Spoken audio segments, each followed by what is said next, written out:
Bonjour tout le monde, on se retrouve pour une nouvelle vidéo, un peu différente de ce que je fais d'habitude. Ça va pas être un tuto, ça va pas être des conseils de beauté, je vais vous parler de moi.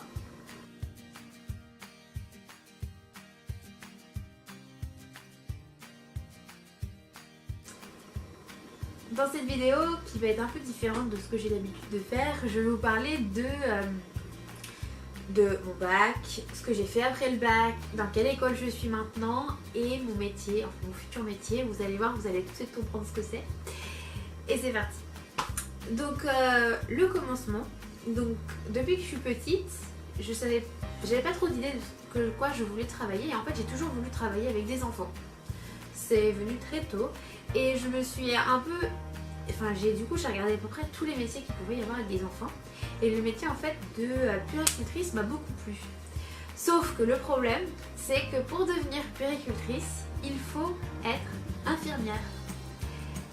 Donc, je me suis lancée dans un parcours en fait pour que je devienne infirmière. Donc en gros, ça a commencé au moment en fait de ma troisième, où en fait ils nous demandent de trouver un métier pour que en fait on puisse aller dans le lycée qui nous correspond le mieux. Donc moi en fait j'ai trouvé que me lancer dans un bac S, je trouvais ça pas forcément intéressant pour moi, qui avait pas forcément un mauvais niveau, mais je suis pas quelqu'un qui adore l'école. J'aime l'école, j'aime bien apprendre des choses, mais faut pas vraiment quelque chose qui soit trop hors de mes compétences. Et je me suis dit, S ça va plus... je me voyais pas de toute façon partir en bac S.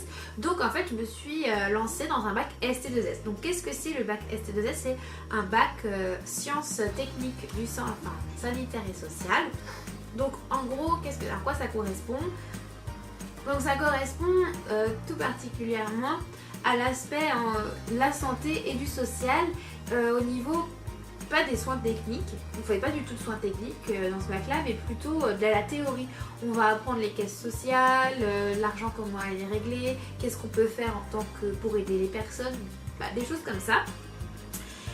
Et je me suis lancée là-dedans parce que c'est l'une des passerelles qui permet en fait de ne pas galérer entre guillemets pour entrer dans l'école d'infirmière. Donc dans l'école d'infirmière, on va revoir presque tout le programme de santé publique, de première et de terminale, pour tout ce qui va être sécurité sociale et tout ça. Et en fait, dans ce bac-là, il y a de la biologie, physiopathologie humaine, donc tout ce que le corps humain possède, les pathologies qu'il peut rencontrer, donc surtout en terminale on voit ça. Et en fait, c'est exactement les mêmes pathologies qu'on va retraiter, je pense, dans certains équipes, quand on sera dans l'école infirmière. Donc je me suis dit, il faut absolument que je fasse ce bac-là. Donc, en 2012, quand j'ai eu mon brevet, je suis partie directement dans un lycée où il y avait un bac S2S. Donc moi j'ai choisi un lycée privé que je n'avais jamais fait avant. Moi j'ai toujours rêvé dans le public, mais là j'ai choisi un lycée privé parce qu'il commençait à nous apprendre ce que c'était la santé sociale dès la seconde. Et je me suis dit, si ça me plaît pas du tout, je saurais et je pourrais changer complètement de filière parce que ça m'intéressait pas. Alors, j'ai fait ma seconde, j'ai pas du tout aimé la santé sociale, mais en écoutant les premières et les terminales et en ayant un peu cette... de savoir sur quoi il travaillait, je me suis dit mais en fait ça me plaît parfaitement. Et la seconde, c'est une seconde de base mais avec des cours en plus. Et en gros, c'est comme si j'avais fait un bac S, une seconde générale, mais avec des cours en plus. Donc j'avais 2 heures de santé publique, de santé sociale, à peu près englobées là-dedans. Et du coup, la santé sociale, c'est quand même assez imposant dans l'emploi du temps en première. On passe de 2 heures à, si je me trompe pas, en première, je crois qu'on passe de 2 heures à vers 5 heures ou quelque chose comme ça. Et en terminale, on a 7 heures de santé sociale. Alors oui, c'est beaucoup. Oui, je le comprends. Après, c'est des petites heures par-ci par-là. Elles sont découpées en des heures où on va être en classe entière et des heures où on va être en petits groupes. Alors ça, c'était dans mon lycée, ça se passait comme ça.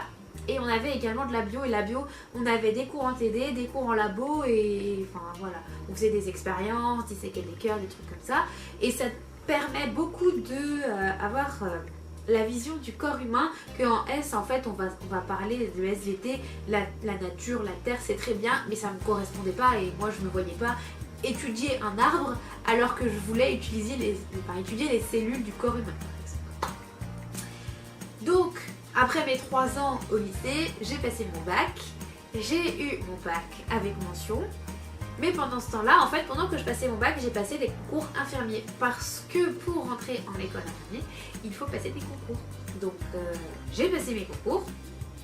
Je ne les ai pas eus. J'ai pas eu l'écrit parce qu'il y a 2 épreuves, il y a écrit et oral. Si vous voulez une vidéo où je vous parle plus en détail des concours parce que vous allez en passer bientôt ou parce que vous venez d'avoir votre bac et vous voulez en passer, il n'y a pas de problème, je peux vous en faire.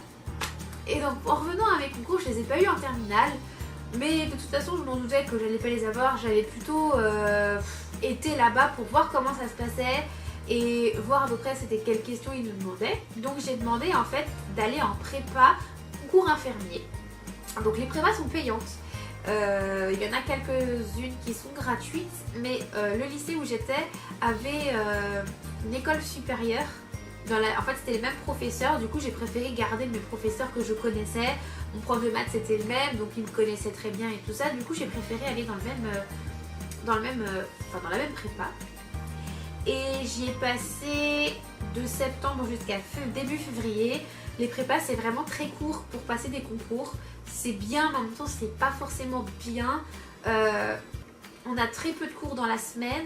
Peut-être on avait à peine 20 heures de cours par semaine. Le vendredi on ne travaillait pas. Du coup c'est bien pour avoir un boulot, mais je trouve que en sortant du bac t'as pas forcément envie de travailler plus que ça parce que tu viens travailler pendant 3 ans, voilà. J'ai vraiment... je sais pas comment l'expliquer, mais on passe des concours en novembre. Et c'est vrai que moi j'ai pas plus travaillé que ça pour l'avoir mon concours en novembre. Par contre, dès que j'ai été toute seule chez moi, là par contre, je me suis dit il faut que je travaille mes concours. Et j'ai plus travaillé en étant seule chez moi que en prépa. Alors je vous dis pas d'être pas allée en prépa. La prépa m'a beaucoup apporté pour tout ce qui est test psychotechnique et tout ça, parce que j'ai appris de la rapidité et j'aurais jamais pu travailler autant chez moi toute seule si j'avais pas fait de prépa. Ça vous prépare un petit peu au concours, mais ça dépend quelle prépa, et je vous conseille de faire une prépa où ils sont portés plutôt sur les concours parce que pour l'oral, parce que quand on a réussi à avoir le concours à l'écrit, si vous n'êtes plus dans l'école, c'est compliqué pour passer des oraux. Et les oraux, ça peut être des questions, on ne s'y attend pas. Et donc je vous conseille de vous pencher également sur l'oral. Et pendant cette année de prépa, j'ai eu la chance de pouvoir faire 2 stages de 3 semaines. Donc ce qui est énorme. Bon, le problème c'est que c'était à nous de chercher nos stages, mais ce qui est enrichissant parce que pour passer les concours à l'oral, vous avez beaucoup plus d'expérience et vous pouvez plutôt dire moi je sais que ça j'ai réussi, ça je voudrais bien l'approfondir et tout ça. Donc ça je trouve ça super bien. Et qu'est-ce que je peux dire d'autre? Donc j'ai eu mon bac en 2015, je ne sais pas si je vous le dis. Ensuite je suis rentrée du coup dans l'école où je suis, donc dans l'IFSI en 2016, donc en septembre. J'ai eu le concours du premier coup, donc là je me dis que vraiment quand je veux je peux. Les autres, j'ai eu les écrits, pas forcément les oraux, ou alors j'étais sur liste d'attente, ça dépendait, mais j'ai été dans l'IFSI que je voulais, pas très loin de chez moi, enfin de chez mes parents, et je pouvais retourner voir mes amis le plus souvent possible, et ça c'était ce que je voulais. Donc là actuellement je suis en 2e année de l'école infirmière. Dans 1 an à peu près je serai déjà diplômée, donc oui ça va extrêmement vite. La 2e année va très vite. Je me crois encore que je suis rentrée il y a 2 mois en première année. Donc quand vous rentrez à l'IFSI, vous avez en fait des unités d'enseignement à valider, donc ça va être les partiels, vous avez des stages à valider. Donc c'est 5 semaines au premier semestre, 10 au 2e, et ensuite c'est 10, 10, et après vous arrivez à 15 semaines au 5e semestre, donc en 3e année, vous êtes à 15 semaines, donc oui c'est énorme, ça fait quand même 30 semaines dans une année, mais au final la seule façon d'apprendre le métier c'est d'être sur le terrain, et normalement dans tous les IFSI c'est les professeurs, c'est la secrétaire qui cherche les stages et ça c'est vraiment génial parce que de là à aller chercher nous-mêmes nos stages alors que on doit en avoir je sais plus vraiment combien, 2, 3, 4, 5, 6, 7. Enfin, en vrai, dans toute l'année, on doit en avoir une dizaine de stages. Donc, s'il faut aller chercher 10 stages, c'est un peu compliqué, sachant qu'on est une promo de 115 personnes à peu près. Petite promo, je précise. 115, c'est quand même une petite promo parce que j'ai déjà été passer des concours où les promos allaient quand même jusqu'à 180. Alors déjà que je trouve que 115, alors sachant qu'on a des pertes quand même dans l'année, il peut y avoir des redoublants et tout ça, on n'est pas forcément 115, on arrive à peu près à 100. 100 dans un amphi encore, c'est assez gérable parce que l'amphi est assez grand, du coup tout le monde peut rentrer, il y a encore plein de places donc ça passe. Mais 180, je me demande comment ils font parce que ça va être super compliqué. Donc j'espère que la vidéo vous aura plu. Si vous voulez d'autres vidéos de ce genre-là, si vous voulez que je vous parle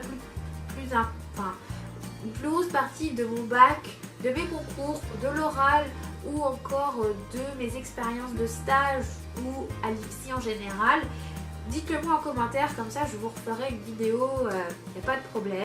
Donc la vidéo est terminée et je vous dis à la prochaine. Bye!